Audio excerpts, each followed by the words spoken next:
So அடுத்த சூப்பரான fact என்ன அப்படின்னு பார்த்தீங்கன்னா வந்து நம்ம நிறைய சவுண்ட்ஸ் நம்ம கேட்டுட்டு இருப்போம் இல்லையா. ஸோ ஒருத்தர் பேசும்போது இன்னொருத்தவங்க பேசும்போது ரெண்டு சவுண்ட்ஸுமே நம்ம காதில் கேட்கறது எல்லாருக்குமே வந்து ஃபீல் பண்ணியிருப்பீங்க இல்லையா. ஸோ அந்த மாதிரி பார்க்கும்போது எந்த அளவுக்கு நம்ம வந்து அந்த டிஃப்ரென்சியேஷன் ஐடென்டிஃபை பண்ணுவோம் அப்படின்னு பார்த்தீங்கன்னா thousands of hundreds of sounds வந்து அட் அ டைமில் வந்து நம்ம இயர் வந்து டிஃப்ரென்ஷியேட் பண்ணி காட்டும் அப்படின்னு சொல்லியிருக்காங்க.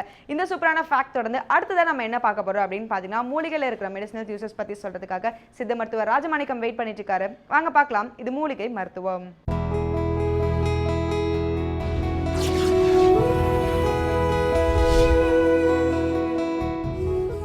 உலகெங்கும் உள்ள வேந்தர் டிவி நேயர்களுக்கு காலை வணக்கம். நம்ம இன்றைக்கி பார்க்க போகிற மூலிகை மருத்துவம் வந்து ரத்தப்போக்கை வந்து கட்டுப்படுத்துறது.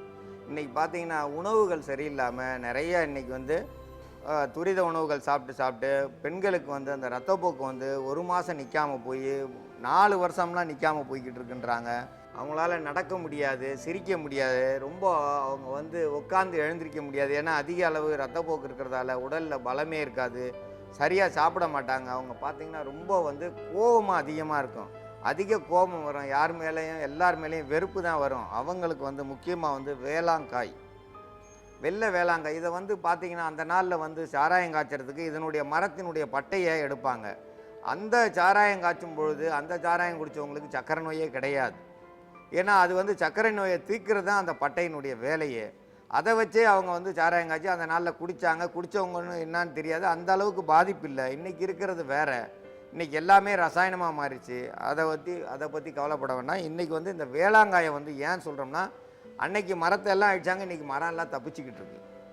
மரம் எல்லாம் வந்து நல்லா இருக்குது. அதனுடைய காய்களை எடுத்து நம்ம பயன்படுத்துகிறோம். இந்த காய்களை வந்து எடுத்து பயன்படுத்தும் போது அதிக ரத்தப்போக்கை வந்து கட்டுப்படுத்தும். அந்த ரத்தப்போக்கு போன இடத்துல இருக்க ரணங்களை போக்கும். அந்த ரணங்கள் கொஞ்சம் கொஞ்சமாக குறைய அந்த ரத்தப்போக்கு கட்டுப்படும். அதோடு சேர்ந்து கடுக்காய்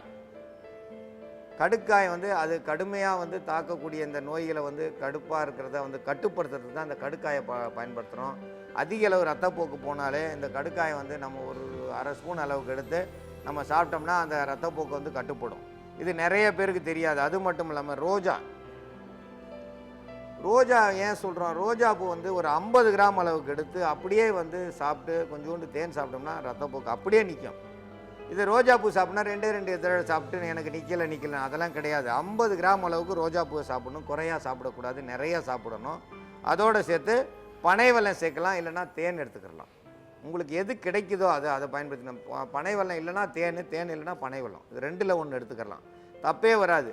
அந்த அதிக ரத்தப்போக்கு இருக்கிறவங்க மாதவிடாய் வந்து சரியாக இருக்காது. அவங்களுக்கு பார்த்தீங்கன்னா கண் பார்வை குறைய ஆரம்பிச்சிடும், அடிக்கடி காய்ச்சல் வர ஆரம்பிச்சிடும், அடிக்கடி புதுசாக நோய் வர ஆரம்பிச்சிடும். வெளியில் போயிட்டு வந்தால் அனல் பிடிச்சிக்கிறோம், குளிரில் இருந்தால் அவங்களுக்கு குளிர் ஜுரம் வந்துடும், நோய் எதிர்ப்பு சக்தி ரொம்ப குறைஞ்சி போயிருக்கும், உடல் வந்து வெளுத்து போயிருக்கும், கண் பார்வை ரொம்ப குறைவாக இருக்கும். அவங்க சுவாசம் வந்து அதிகமாக வந்து எதையுமே மோந்து பார்க்க முடியாது, ஏன்னா அதனுடைய வாசமே தெரியாமல் இருக்கும். ஏன்னா வாசம் நுகர்ற அளவுக்கு மூளை வேலை செய்யாமல் போயிருக்கும். மூளையினுடைய வேலை வந்து குறைஞ்சிக்கிட்டே இருக்குமே தவிர உடலில் ரத்தம் குறைய அதுவும் வந்து எல்லாத்தையும் குறைச்சிக்கிட்டே வரும். அதனால் அந்த ரத்தப்போக்கை கட்டுப்படுத்துறதுக்கான மருந்து தயாரிக்கும் முறை இப்போ நம்ம பார்க்கலாம்.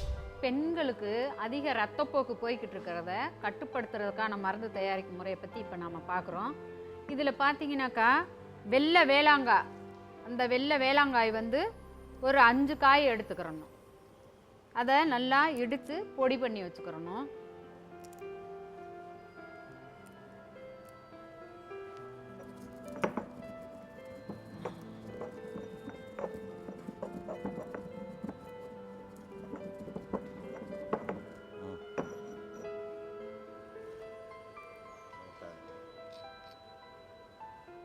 இது வந்து நல்ல துவர்ப்பாக தான் இருக்கும். அதனால் நம்ம தேனிலோட சேர்த்து சாப்பிட்றப்போ அந்த துவர்ப்பு தன்மையும் தெரியாத அளவுக்கு நல்லா தித்திப்பாக பனை வெல்லம் நம்ம உங்கள் தேவைக்கு எது பக்கத்தில் இருக்கோ அதுக்கு ஏற்ற மாதிரி தேனோ அல்லது பனை வெல்லமோ சேர்த்துக்கோங்க.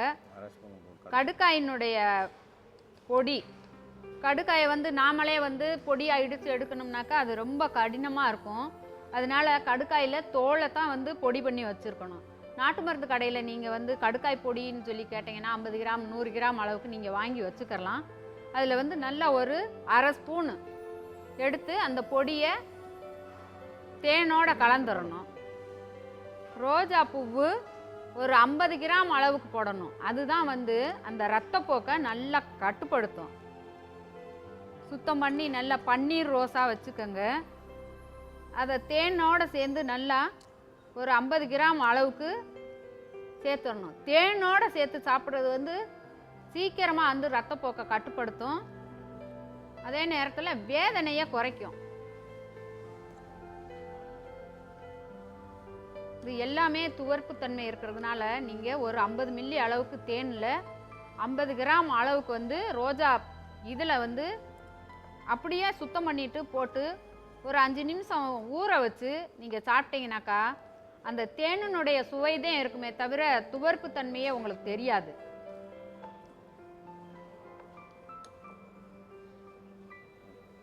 இப்படி எடுத்து இதை முழுசாக ஒரு நேரத்துக்கு வந்து 50 கிராம் அளவுக்கு அந்த ரோஜா இதழோட சேர்ந்து தேன், இந்த வேளாம்பட்டையினுடைய காயினுடைய பொடி ஒரு 5நாக்கா 1 கிராம் அளவுக்கு இருக்கும். 1/2 ஸ்பூன் வந்து கடுக்காய் பொடி இதெல்லாம் சேர்த்து தேனில் போட்டிருக்கிறோம். இப்போ நம்ம உங்கள் தேவைக்காக வந்து தேன் கிடைக்கலாட்டினாக்கா நீங்கள் பனை வெல்லம் சேர்த்துக்கலாம். இது ஒரு வேளைக்கு நீங்கள் தினமும் காலையில் சாப்பிட்டுட்டு வந்தீங்கன்னாக்கா அந்த ரத்தப்போக்குன்றது வந்து சீக்கிரமாக கட்டுப்படும். கற்பையில் உள்ள வலி வேதனை புண்ணுனாலையும் வரலாம். சில கட்டிகள் இருந்து உடஞ்சி வரலாம். அது வந்து நீர் கட்டியாக இருந்தாலும் இரத்த கட்டியாக இருந்தாலும் நார் கட்டி அப்படின்னு சொல்கிற பைப்ராய்டு கட்டியாக இருந்தாலும் புண்ணு சில பேருக்கு உண்டாகி அந்த புண்ணுனால் ரத்தப்போக்கு வெளியாகிக்கிட்டு இருக்கும். கிருமிகள் தாக்கி ரொம்ப அரிப்பு இருந்துக்கிட்டு இருக்கும், வலி இருந்துக்கிட்டு இருக்கும். அவங்களுக்கு பார்த்தீங்கன்னாக்கா அவங்களால உட்கார முடியாது, சாப்பிட முடியாது, அதிக வலியாக இருக்கும். இடுப்பு வலி, முட்டி வலி, தூக்கம் இருக்காது, வெளியேறி போயிருப்பாங்க. வருடக்கணக்கிலையெல்லாம் பெண்களுக்கு அந்த மாதிரி ரத்தப்போக்கு போய் நிற்காமல் இருக்குது அப்படின்னு சொல்லி ரொம்ப வேதனைப்படுறாங்க.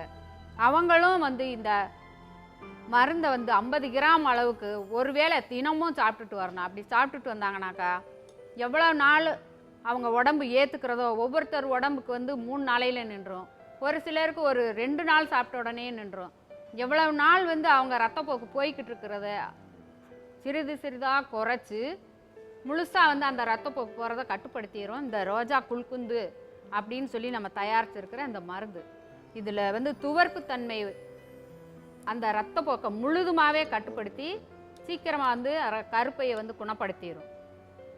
ரத்தப்போக்கை கட்டுப்படுத்துறதுக்கு ரத்தப்போக்குக்கு வந்து இன்றைக்கி பார்த்திங்கன்னா மருந்து இல்லை. பெரிய பெரிய இதில் போனீங்கன்னா மொத்தமாக வந்து நிற்கிறதுக்கு மருந்து வச்சுருக்காங்க.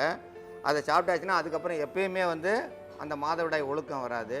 பெண்கள் வந்து நல்லபடியாக இருக்கிறவங்களுக்கு வந்து கணவன் மனைவியில் வந்து எந்த இதுவும் பாகுபாடு இல்லாமல் இருக்கிறவங்களுக்கு இது வந்து அற்புதமாக வேலை செய்யும். தகாத முறையில் இருக்கிறவங்களுக்கு அதிக அளவு ரத்தப்போக்கு போகும். அதனால் நம்ம தமிழர் பண்பாடு மாதிரி ஒருவனுக்கு ஒருத்தின்ற முறையில் இருந்தால் நிறைய நோய்கள் கட்டுப்படும். அதில் இந்த ஒரு நோய் ரொம்ப அற்புதமாக கட்டுப்படும். இதில் வந்து கண்டிப்பாக 50 கிராம் அளவுக்கு ரோஜா சேர்த்தே ஆகணும். ஒரு 50 மில்லி அளவுக்கு தேன் சேர்த்தாகணும். ஒரு 5 அளவுக்கு வெள்ளை வேளாங்காய் சேர்க்குறோம். அதோடு சேர்ந்து 1/2 ஸ்பூன் அளவுக்கு கடுக்காய் சேர்க்குறோம். இது எல்லாத்தையும் கூட்டு கலவையாக சேர்ந்து இது ஒரு நேரத்துக்கு சாப்பிடணும். ஒரு நேரத்துக்கு சாப்பிட்டிங்கனாலே அந்த ரத்தப்போக்கு கட்டுப்படும். தேவைப்பட்டால் 3 நேரமும் எடுத்துக்கலாம். அதிக அளவு இருக்கிறவங்க 3 நேரம் எடுத்துக்கிட்டாங்கன்னா அந்த 3 வேளையில் அந்த ரத்தப்போக்கு கட்டுப்படும். இது வந்து பெண்களுக்கு வந்து ரொம்ப சிறந்த மருந்து, ஆண்களுக்கு கிடையாது. இது பெண்களுக்கு மட்டும்தான். இதனுடைய மருத்துவத்தன்மை வந்து அதிக அளவு பெண்களுக்கு நன்மையை செய்யும். நிறைய வந்து இன்றைக்கி பார்த்திங்கன்னா அந்த ஸ்டீராய்டு மாத்திரை சாப்பிட்றாங்க. அது சாப்பிட்றதால அவங்க உடல் முழுவதும் கெட்டு போகுது. உடம்பு எல்லாமே பாதிப்பாயிடுது. நரம்பு நடுக்கம் வந்துடுது, கை கால் நடுக்கம் வந்துடுது, இடுப்பு வந்து நிற்க மாட்டுது, கால் தொடைகள்லாம் நடுங்க ஆரம்பிச்சிடும். அந்த மாதிரி நடுக்கமெல்லாம் வராமல் இருக்குது. ஏன்னா அதிக அளவு ரத்தம் போகும்போது அந்த நடுக்கம் துடை நடுக்கமானது நடுங்கிட்டே இருக்கும். அப்போ குளிர் தாங்க முடியாது, குளிர் அதிகமாக இருக்கும். அப்போ வந்து அவங்கள வந்து கட்டுப்படுத்தணும். அவங்களுக்கு கட்டுப்படுத்தும் போது இந்த முறையை வந்து நம்ம பயன்படுத்தணும். இதை பயன்படுத்தினோம்னா இந்த ரோஜாவை வந்து அதிக அளவு நீங்கள் சாதாரணமாக எதுவுமே வெள்ளை வேளாங்காய் கிடைக்கலன்னா கூட 50லேருந்து 100 கிராம் அளவு கூட ரோஜா பூவை கொஞ்சமாக தேன் விட்டு கொஞ்சோண்டு கடுக்காப்பொடியை போட்டு அப்படியே குழச்சி சாப்பிட்டிங்கன்னா உடனடியாக நின்றும் அந்த ரத்தப்போக்கு. உடனடியாக நின்றால் தான் நிம்மதியாக இருக்கும். நிம்மதியே இல்லாமல் நீங்கள் எங்கே போயும் உட்கார முடியாது, வேலை செய்ய முடியாது. எல்லார் மேலேயும் கோவம் தான் வரும். ஏன் கோவம் வரும்? அதிக அளவுக்கு நம்ம ரத்தத்தை வந்து குறைஞ்சி போகிறதால முடியாமையால் கோவம் வரும். உடல் வந்து அந்த அசதி அதிகமாக இருக்கும். அசதி அதிகமாக இருந்ததுனாலே முகம் வந்து சுருங்கி போயிருக்கும். பார்வை குறைபாடுகள் அதிகமாக இருக்கும். பார்வை குறைபாடுகள் அதிகமாக இருந்துச்சுனாலே அவங்களுக்கு கோவம் அதிகமாக வரும். நீங்கள் பார்த்தீங்கன்னா எந்த ஒரு வேலையிலையும் சரியாக வந்து வேலை செய்ய முடியாது, முழுமையாக வேலை செய்ய முடியாது. அந்த ஒரு வேலையில் நம்மளை வந்து அர்ப்பணிச்சுக்கிறணும். எந்த ஒரு வேலையாக இருந்தாலும் அதில் நம்ம முழுமையாக இறங்கி வேலை செஞ்சால் தான் அந்த வேலை நல்லா இருக்கும். இல்லை அரகுற மனசோட வேலை செஞ்சோம்னா அந்த வேலையில் நிறைய தவறுகள் வரும். இன்றைக்கி சாதாரணமாக பார்த்தீங்கன்னா இருசக்கர வாகனத்தில் போகிறாங்க, போகும்போதே விபத்துகள் ஏற்படுது. ஏன்னா அந்த பார்வை குறைவு அந்த இடத்துல இருக்கும். அவங்க வந்து ஒரே கோவத்தில் இருப்பாங்க, கொஞ்சம் வேகமாக போகணும். அங்கே அலுவலகத்தில் இருக்க மேலதிகாரிகள் வந்து திட்டுவாங்கன்ற ஒரு இதில் வந்து அதிக வேகமாக வராங்க. நிறைய இடத்துல அவங்க வந்து கீழே விழுந்து அடிபட்டுறாங்க. அப்போ பார்த்தீங்கன்னா அவங்களுக்கு இதை வந்து அவங்க சொல்ல முடியாது. இந்த பிரச்சனையை வந்து சொன்னாலும் அவங்களுக்கு புரியாது. ஏன்னா இது வந்து ரொம்ப உடல் பலவீனமாக்கிட்டே இருக்கும். உடல் பலவீனமானவங்களுக்கு இது வந்து அற்புதமான மருந்து. ரோஜாவை வந்து சர்வசாதாரணமாக நினைக்காதீங்க. தினந்தோறும் ரோஜாவை சாப்பிடுங்க, தவறே கிடையாது. தினந்தோறும் சாப்பிட உள் உபாதைகள் சரியாகும். உடலுக்குள்ளே இருக்கிற ரணங்கள் தீரும். ரணம் தீர்னா அந்த புற்றுநோய் வர்றது தடுக்கப்படும். எங்கெங்கே ரணம் உண்டாகுதோ அங்கெல்லாம் வந்து புற்றுநோய் வரும். இன்றைக்கி சாதாரணமாக கர்ப்பப்பையில் வந்து ரணம் உண்டானா தான் ரத்தப்போக்கு நீடிச்சிக்கிட்டே இருக்கும். அந்த ரத்தப்போக்கை கட்டுப்படுத்த அந்த ரோஜாவை சாப்பிட்டோம்னா அந்த ரத்தப்போக்கு நிற்கும், அங்கே இருக்கிற ரணங்கள் தீரும். இன்றைக்கி பார்த்திங்கன்னா பெண்களுக்கு நிறைய இடத்துல புற்றுநோய் வருது. ஏன்னா அங்கங்கே ரணமாகி போயிருக்கு, அந்த ரணங்கள் தீரலை. சாதாரணமாக ரணம் எங்கெங்கே இருக்கோ, புண்கள் எங்கே இருக்கோ அந்த இடம் வந்து கண்டிப்பாக புற்றுநோயாக மாறுறதுக்கு நிறைய வாய்ப்புகள் இருக்குது. சாதாரணமாக ஒரு இடத்துல புண்ணு வந்துருச்சுன்னா அந்த புண்ணை ஆற்றுறதுக்கு முதல் வழியை பார்க்கணும். அது வாயில் இருந்தாலும் சரி, கருப்பை வாயில் இருந்தாலும் சரி. ஏன்னா எல்லா இடத்துலையும் இன்றைக்கி வந்து அந்த புற்றுநோய் வர்றதுக்கு நிறைய வாய்ப்புகள் இருக்குது. ஆனால் அந்த தேன் எடுத்துக்கிட்டோம்னா நிறைய தடுக்கக்கூடிய வாய்ப்பு இருக்குது. அந்த புண்களை வந்து சீக்கிரம் ஆற்றும். வாய்க்குள்ளே இருந்தாலும் சரி, கருப்பையில் இருந்தாலும் சரி, எல்லா இடத்துலையும் அந்த தேன் பட்டால் சரியாகும். இந்த கடுக்காய் வந்து நிறைய மறைமுகமாக நமக்கு நல்லது செய்யும். மலச்சிக்கல் இல்லாமல் ஆக்கும். மலச்சிக்கல் இல்லாமல் இருந்தாலே பாதி நோய் சரியாகும். அதோடு சேர்ந்து இந்த மருந்தை வந்து நம்ம பயன்படுத்தும் போது பெண்களுக்கு உண்டான ரத்தப்போக்கு ரொம்ப சீக்கிரத்தில் சரியாகும். இது 3 வேளை சாப்பிட்டாலே சரியாயிரும். இந்த மருந்தை பயன்படுத்தி பயன்பெற வேண்டும் என்று கேட்டுக்கொள்கிறேன்.